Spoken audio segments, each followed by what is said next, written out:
Your feet are cold. They have been cold for years.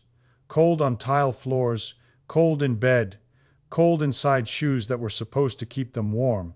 You have blamed circulation, age, genetics. The heating, none of those explain why standing in cold water for 2 minutes makes them warmer for the rest of the day.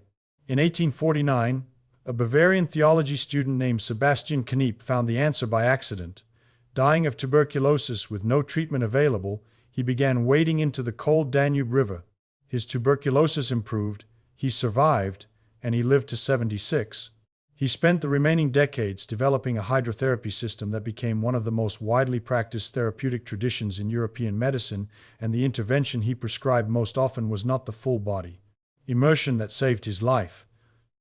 It was cold water on the feet. He did not know why the feet mattered more than other body surfaces. He observed that cold water applied there produced systemic effects that applications elsewhere did not produce as reliably. He built protocols around the observation. The physiology arrived 150 years later. Soles of your feet contain the highest concentration of cold-sensing receptors on the body surface. The evolutionary logic is direct. For 300,000 years of barefoot human existence, the temperature of the ground was the earliest and most reliable signal of environmental conditions. Cold ground means cold environment. Cold environment means the body must adjust metabolic rate, vascular tone, heat conservation. The dense receptor field in the soles evolved as an early warning system that sends the strongest temperature signal per unit of skin area to the thermoregulatory center. Signal from the soles produces a stronger autonomic response than equivalent cold applied to the torso, arms, or hands. 3 to 4% of total body surface area, generating a concentrated thermal alarm. The brain treats as higher priority than identical temperature applied to a larger but less densely innervated region. What happens during the exposure follows a sequence, and the sequence explains why the soles provide a form of vascular training that no other cold application matches for efficiency. Cold water contacts the soles. Within seconds, the sympathetic nervous system commands the smooth muscle in the plantar blood vessels to constrict, reducing blood flow to the skin surface, conserving core heat. The blood is displaced centrally, redistributed toward the core. Central blood pressure rises transiently, identical volume now in a smaller vascular bed. Pressure sensors in the carotid sinus and aortic arch detect the rise and initiate a parasympathetic response. Heart rate decreases, peripheral resistance adjusts downward, the system rebalances. Net effect: a sympathetic then parasympathetic oscillation, a complete autonomic cycle produced by standing in cold water and doing nothing. Cold shower discussion described this oscillation as the stress cycle completion that chronic stress never allows. The soles produce the identical cycle from 3% of the body's surface. Now what happens when you step out? Because the training is not in the water, the training is in the body's response to leaving it. When the feet leave the cold, the vessels that constricted dilate, reactive hyperemia. Blood surges through the plantar vasculature at 3 to 5 times baseline. The feet feel warm, flushed, tingling. The warmth is blood rushing back through dilated vessels that have just been through a complete constriction-dilation cycle. Surge is vascular exercise. The smooth muscle has contracted maximally during the cold and relaxed maximally during the rewarming. Repeated daily, this cycling maintains the elasticity that aging, atherosclerosis, diabetes, and sedentary living erode. Protocols in the tradition explicitly include the post-cold warming phase as part of the intervention. After stepping out, the feet are not towel dried. They are allowed to air dry and rewarm through their own hyperemia. The body's endogenous warming is the training. Immediately warming with a towel bypasses the hyperemia and eliminates the adaptation stimulus. Cold is the input. The body's own warming is the output. Interrupting the output removes the signal. Tingling warmth spreading naturally after stepping out is the blood flowing through vessels that have just cycled. The sensation is the exercise completing itself 2 to 5 minutes for full rewarming. Those minutes are as important as the minutes in the water. Well, the paradox that connects cold feet to warm feet, because the connection runs through the daily training. Viewer whose feet are always cold who wears socks to bed, avoids cold floors. Whose feet never warm is experiencing peripheral vascular decline. The vessels have lost their ability to cycle, vasoconstriction is sluggish and vasodilation incomplete. Training restores the cycling capacity. Exposing chronically cold feet to deliberately cold water makes them warmer in the long term because the vascular response improves. The paradox resolves when the mechanism is the exercise rather than the temperature. Cold water does not warm the feet. Cold water trains the vessels to warm the feet themselves. That paradox, chronically cold feet becoming chronically warm feet through deliberate cold exposure, changed how I read cold tiles in the morning. Not discomfort to avoid, but a training surface the vessels had been missing. And then the immune question, because the relationship between cold feet and catching a cold separates into acute and chronic effects pointing in opposite directions. Acute cold exposure to the feet increased common cold symptoms over the following 5 days compared to controls, as Johnson and Eccles documented at Cardiff University. Proposed mechanism: cold-induced vasoconstriction in the nasal mucosa is a reflex response to plantar cold. The nasal vessels constrict sympathetically, reducing local immune defense. Acute effect sounds like a reason to avoid the protocol entirely, but the acute vulnerability is the first exposure effect, the untrained system over-responding. Chronic daily exposure produces the opposite. The system adapts, vasoconstriction becomes faster and briefer, nasal mucosal constriction becomes less severe. First session makes you temporarily more vulnerable. Daily sessions across weeks make you chronically more resilient. Adaptation timeline is measurable. By day 3 or 4 of daily exposure, the initial gasp response, the sharp inhalation when cold water contacts the soles, diminishes. By day 7, the heart rate spike is smaller and recovers faster. By day 14, the subjective cold sensation is reduced. Even though the water temperature has not changed, the sensory system has not habituated, but the cortical alarm response has. By day 21, baseline peripheral circulation has measurably improved. The feet are warmer throughout the day because the vessels have been trained to cycle more efficiently. The 3-week timeline mirrors the habituation timeline, the cold shower discussion documented for full body exposure. The autonomic system requires approximately 21 days of daily calibration to shift from acute over-response to chronic modulated response. Children demonstrate the mechanism from the opposite direction, and the demonstration reveals what the shod indoor life removes. Children instinctively resist shoes. They pull off socks. They run barefoot on cold grass, through puddles, across tiles. The instinct is not rebellion, it is the receptor field seeking the varied thermal input it evolved to receive. The child's plantar vasculature is maximally responsive because it receives constant, varied stimulation. Transition to shoes, typically enforced by age 6 or 7, eliminates the thermal variation. The receptor field receives steady-state monotony. The vascular responsiveness that barefoot childhood maintained begins its slow decline not from aging but from the removal of the training stimulus. The adult whose feet are always cold may be experiencing a shoe-related decline that began in childhood and compounded across decades. The cold feet that you attribute to poor circulation or aging may be substantially a consequence of the thermal deprivation. The shoe introduced decades of monotone input, producing vessels that have forgotten how to cycle, because nothing has asked them to. If you are over 45, the peripheral dimension carries specific weight. Peripheral function declines progressively after 40, small vessels lose elasticity. Diabetes accelerates the decline. Chronic elevated blood sugar damages the endothelial lining through glycation products that reduce flexibility. The plantar vasculature is the first casualty, most distal, longest neural pathway, smallest vessels. Diabetic foot complications begin as vascular unresponsiveness progressing to vascular failure. Daily thermal cycling maintains the responsiveness. That glycation erodes the vessels are asked to constrict and dilate through their full range before the glycation has eliminated the range entirely.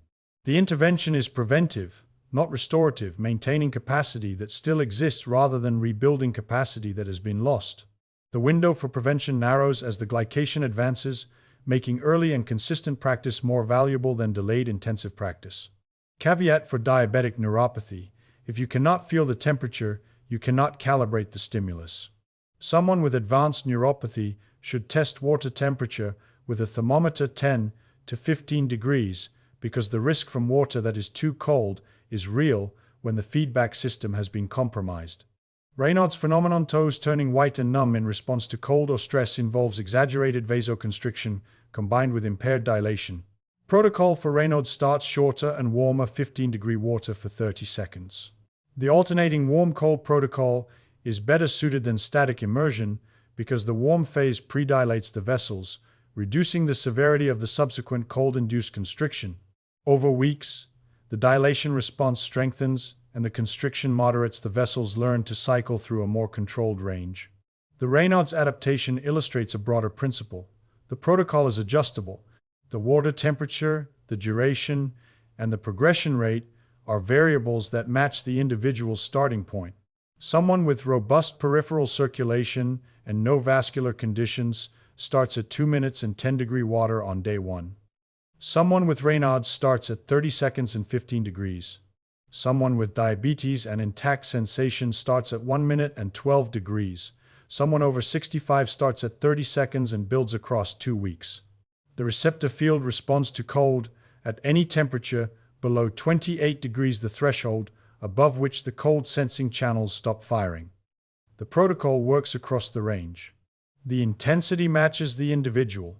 If you are over 65, the 30-second start and the 2-week build are not conservative caution, they are physiological respect for vessels that may not have been through a full cycle in years. Asking an untrained vascular bed to perform a maximal constriction dilation cycle is the equivalent of asking an untrained runner to sprint. The capacity may be present, but the system is not calibrated for the demand. The gradual build calibrates the system before the demand increases. Now the shoe. Because footwear removes something, the soles evolved to receive. For 300,000 years, the human foot contacted the ground directly: cold earth, warm sand, wet grass, dry rock. The temperature signal varied continuously. The receptor field received constant thermal input driving continuous vascular microcycles. The vessels were never idle. Footwear placed an insulating barrier between the receptor field and the ground. The varied input became monotone. Modern cushioned shoes compound the insulation by removing proprioceptive input. A thick-soled running shoe eliminates virtually all thermal transmission and most surface variation feedback. Thermal modeling from material conductivity data suggests the progression. A leather sole transmits roughly 30% of ground temperature to the receptor field, a rubber sole roughly 10%, a cushioned foam midsole roughly 3%. The progression from barefoot to leather to rubber to foam represents an estimated 97% reduction in the thermal signal the receptor field receives. The vessels that once received continuous, varied thermal input throughout the walking day now receive a near constant signal, regardless of whether the ground is frozen earth or sun-warmed pavement. Proprioceptive loss compounds the thermal loss. The mechanoreceptors in the sole detect pressure distribution, surface texture, slope angle, and vibration data the balance system uses to generate real-time corrections during walking. A cushioned shoe absorbs the very signals the mechanoreceptors evolved to detect. The foot inside a modern athletic shoe is sensorily deprived, thermally monotone, and proprioceptively muffled. The balance system receives attenuated data and generates attenuated corrections. The feet that stumble on uneven ground are not weak, they are uninformed, receiving insufficient data to generate the corrections the terrain requires. You now know what the cold signal produces and what removes it. The question changes from what the vessels do when they receive the signal to what happens across decades when they never receive it. Basin provides a concentrated version of the stimulus that barefoot ground contact provided for most of human history, the minimum effective dose of thermal variation that footwear eliminated. Earthing or grounding movement has popularized barefoot ground contact for reasons the movement frames as electrical. The claim that the Earth's surface electrons produce anti-inflammatory effects through direct skin contact. The electrical claims remain unresolved in the peer-reviewed literature. What is not in dispute is that barefoot ground contact provides the thermal and proprioceptive stimulation the receptor field evolved to receive. The vascular training and the balance training are established physiology. Whether additional electrical effects exist is a separate question. The established effects are sufficient to justify the practice without the electrical hypothesis. Cultural history of foot-specific hydrotherapy extends far beyond Kneipp and the convergence across traditions suggests the vascular response is robust enough to have been discovered repeatedly through observation alone. Japanese Ashiu public foot baths fed by natural hot springs have been used for centuries, combining warm mineral water with a cool air transition as the feet leave the bath. The Ashiu are built into train station platforms, park benches, and temple grounds. The practice is so integrated into daily life that commuters soak their feet while waiting for the next train. The Japanese tradition emphasizes the warm to cool transition rather than the cold to warm transition. The European tradition uses, but the vascular cycling is identical, the direction of the temperature change reversed. Roman baths included specific cold channels in the frigidarium, ankle-depth cold water that bathers walked through before and after the warm pools. The Roman protocol was sequential: warm tepidarium, hot caldarium, cold frigidarium, a progressive thermal cycling that moved the vasculature through full dilation to full constriction across the bathing session. The foot channels in the frigidarium were specifically designed for walking through, rather than standing in. The movement combined the thermal stimulus with the proprioceptive input of walking on cold stone. Scandinavian tradition of walking barefoot in snow between sauna sessions operates through the extreme version of the thermal cycling: maximum dilation from the sauna heat, followed by maximum constriction from the snow contact. The temperature differential is larger than any basin protocol sauna at 80 to 100 degrees, followed by snow at -5 to -20. The vascular cycling is proportionally more intense. The tradition has persisted for centuries across Finland, Sweden, Norway, and Russia without any of the practicing cultures knowing the baroreceptor mechanism that explains why the practice produces the systemic effects they observe. Each tradition arrived at one principle independently. Cycling the plantar vasculature through temperature extremes produces systemic effects that passive temperature maintenance does not. Long-haul air travel produces a circulatory challenge the pre-flight protocol addresses. Sitting immobile for hours reduces venous return from the lower extremities blood pools, increasing deep vein thrombosis risk. A 2-minute cold immersion before departure primes the plantar vessels through a complete cycle, temporarily increasing the vascular responsiveness that the subsequent hours of immobility will challenge. Post-flight protocol matters equally. Cold immersion after landing triggers the cascade, flushing stagnant vessels with fresh circulation. The intervention does not prevent DVT that requires movement, hydration, and in some cases compression. It primes the vasculature to handle the challenge better than vessels that have not been cycled. Sleep onset requires the body to dump core heat through the extremities. The sleep timing discussions describe the temperature decline that precedes melatonin release. Specialized vessels in the feet open to release heat. If they are unresponsive, core heat is retained and sleep onset is delayed. Daily training improves responsiveness. Vessels trained to cycle during the day open more readily when the circadian signal arrives at night. The training effect is directional: cold exposure during morning or midday trains the vessels without interfering with the evening temperature program. Cold exposure within 2 hours of bedtime works against sleep onset. The vasoconstriction triggered by late evening cold delays the vasodilation the circadian program requires. Morning or midday timing is physiologically correct for the sleep benefit. Evening timing is counterproductive. The viewer who combines the morning basin with warm socks at bedtime is addressing the sleep connection from both directions: the morning training, improving the vessel's cycling capacity; the evening warmth, encouraging the vasodilation. The trained vessels can now perform more efficiently. The morning trains the response. The evening uses it. The connection between the morning basin and the quality of the evening sleep onset is not intuitive. 12 hours separate them, but the vascular responsiveness that the morning train persists through the day and is available when the circadian program requires it at night. Walking barefoot on cold ground adds proprioceptive input from complex terrain. The sole contains not only the thermal receptor field but one of the densest proprioceptive fields on the body. Walking barefoot on uneven cold ground activates both the cold cascade and the balance data that indoor walking eliminates. Fall prevention implications for the 65-plus viewer are specific. Proprioceptive decline contributes to falls. Decades of cushioned shoes produce feet that sense less and correct less. Clinical observation of older adults practicing barefoot balance exercises has documented measurable improvement in postural stability. Within 6 weeks, the mechanoreceptors responding to resumed stimulation, the way any sensory system responds when the input it was designed to receive is restored. Morning dew walk, cold ground, irregular grass surface, moisture-enhancing thermal conductivity provides vascular training plus proprioceptive training from one walk. The moisture matters. Wet skin conducts temperature approximately 25 times more efficiently than dry skin.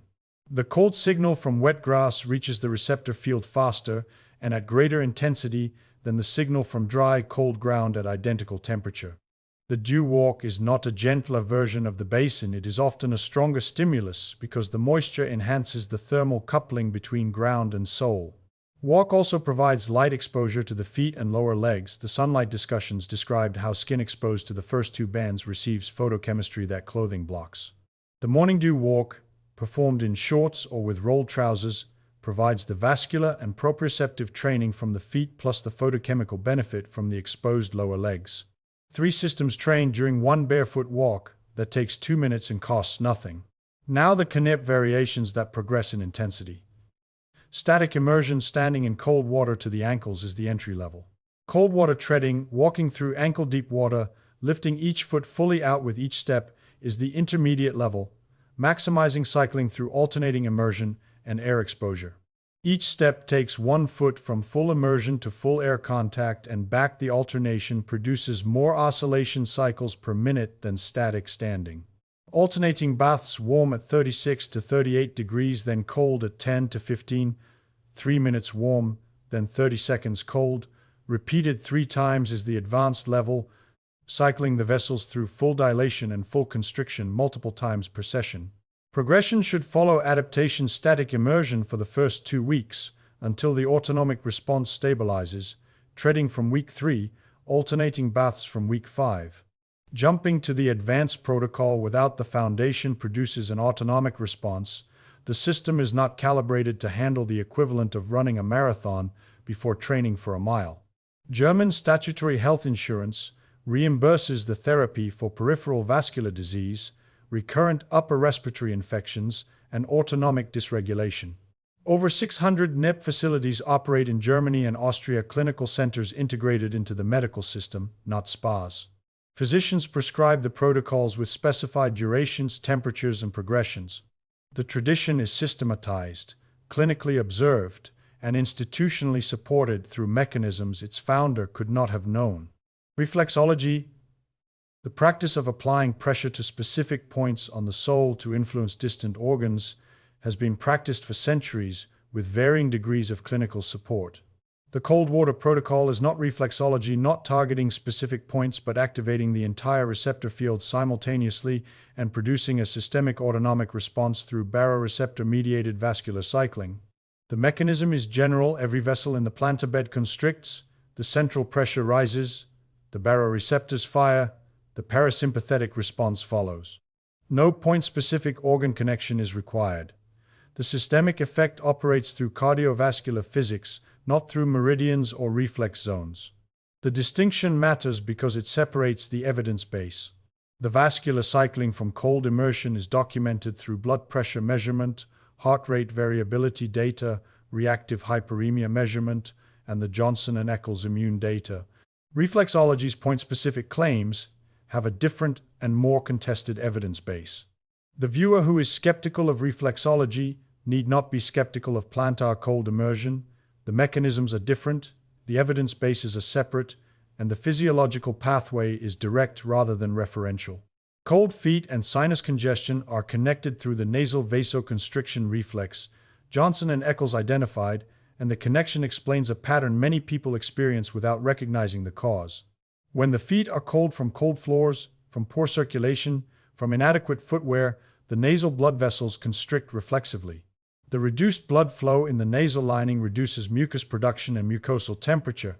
The nose feels dry, congested, or blocked, not because of an infection but because the nasal vasculature is responding to a plantar temperature signal. Pattern is most noticeable in the morning. The feet have been uncovered or poorly covered during sleep, the plantar temperature has dropped, and the nasal constriction has been running for hours. The morning stuffiness that many people attribute to allergies or dry air may be partly the nasal vascular response to cold feet during the night. Warm socks or a warm foot cover at bedtime prevents the plantar cooling that triggers the nasal constriction, and the morning congestion resolves without antihistamines or humidifiers because the cause was vascular, not allergenic. Paradoxically, the daily cold immersion protocol improves this pattern across weeks rather than worsening it. The trained vasculature responds more efficiently. The nasal constriction from incidental cold exposure becomes briefer and less severe, because the autonomic system has learned to modulate rather than over-respond. The untrained system produces prolonged, excessive nasal constriction from minor plantar cooling. The trained system produces brief, proportional constriction that resolves quickly. The morning congestion pattern diminishes, not because the reflex disappears, but because the reflex becomes calibrated, the autonomic system learning the appropriate magnitude of response for the magnitude of the cold signal, rather than treating every cold floor as a survival emergency. Seasonal variation affects the protocol. Winter tap water 5 to 8 degrees in northern latitudes provides stronger stimulus than summer water at 15 to 18. First week, warmer water suffices. As adaptation progresses, colder water produces stronger signal. Progression should follow tolerance, sustainable intensity, not painful. Post-exercise foot cooling carries a trade-off if you run or walk for fitness. Trade-off mirrors the post-exercise cold shower trade-off. If the goal is vascular training, post-exercise timing compounds the oscillation. If the goal is preserving exercise adaptation, separate by at least an hour. The foot-only protocol has an advantage of specificity. The vessels being trained are the most distal, the most vulnerable to aging, and the least affected by the exercise itself, unless the exercise was running. And then the protocol itself. Fill a basin or bathtub with cold tap water. Stand with water to the ankles. Breathe normally. The first 15 to 30 seconds feel intense as the receptor field activates. The intensity diminishes as the autonomic response engages and the initial alarm subsides. Step out after 2 minutes. Do not towel dry. Let the feet rewarm through their own vascular response, the reactive hyperemia, that is the training completing itself. Warm socks after natural rewarming, approximately 3 to 5 minutes. Daily a basin in the bathroom, equipment every household already has. The protocol Kneipp prescribed 170 years ago unchanged because the receptor field has not changed, the vasculature has not changed, and the autonomic cascade has not changed. The physics was always there. Sebastian Kneipp walked into the Danube in 1849 with tuberculosis and no understanding of why cold water might help. He survived to observe that cold water on the feet produced effects he could not explain. The receptor field in your soles sends the strongest thermal signal per square centimeter that any skin surface produces. The signal cascades vasoconstriction, baroreceptor response, parasympathetic rebound, reactive hyperemia. The vessels are exercised through a full cycle, and the peripheral vasculature that aging degrades first is maintained by a protocol a Bavarian priest invented from a river he walked into to save his own life. After everything I have read about vascular training, autonomic oscillation, and peripheral circulation, the intervention I did not expect to outlast every modern alternative was cold water and bare feet. A basin, a bathroom, 2 minutes. The same protocol that 600 clinical facilities in Europe deliver through institutional infrastructure, available in every household that has a tap and a floor. The river Kneipp walked into is still flowing. The receptor field he activated is still waiting.